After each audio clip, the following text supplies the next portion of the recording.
G'day riders, this is Mr. Kiwi Rider.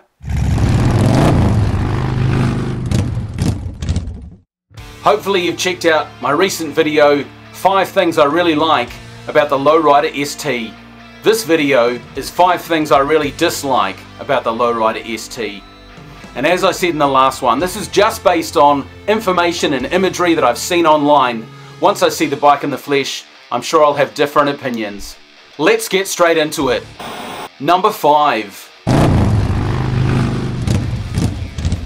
The number 5 thing that I really dislike about the Lowrider ST are the stock features. Now there's not a lot that I can do about what comes out of the box, but once I get this bike, I'm sure I'm going to want to change those mirrors. I'm going to want to change the amber indicator covers to a smoked indicator cover.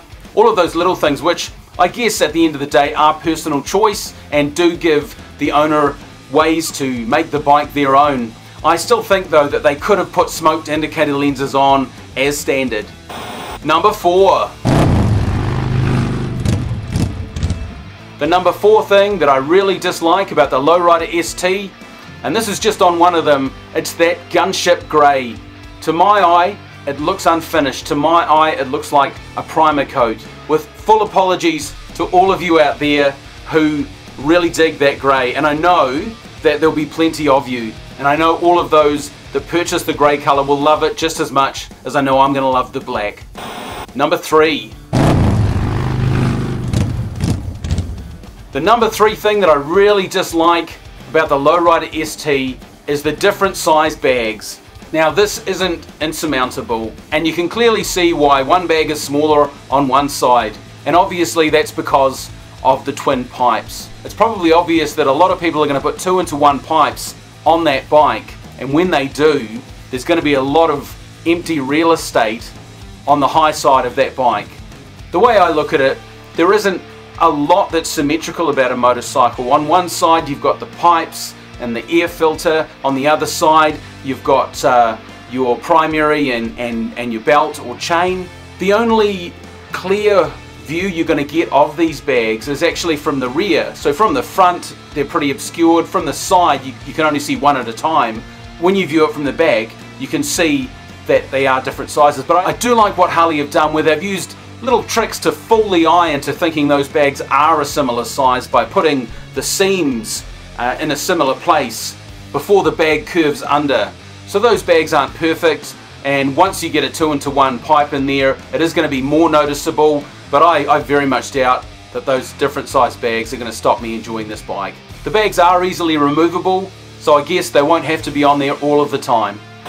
Number 2. The number 2 thing that I really dislike about the Lowrider ST, those forward mid controls. That's probably just because of my aging legs and hips.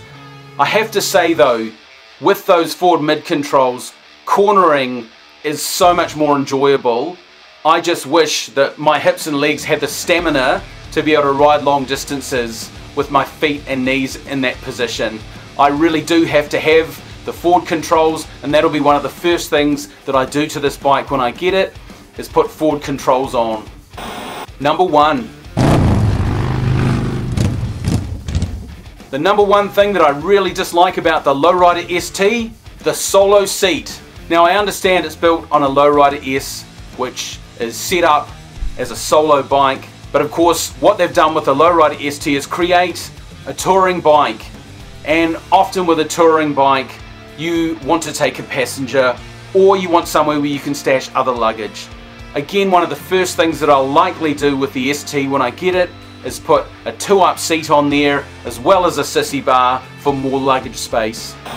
And there is one more thing that didn't quite make this list that I don't so much really dislike, but it could have been a bonus. The fact that this bike doesn't have the Revolution Max engine. These air-cooled engines do heat up in summer, so having a liquid-cooled engine on a touring bike would have been quite cool.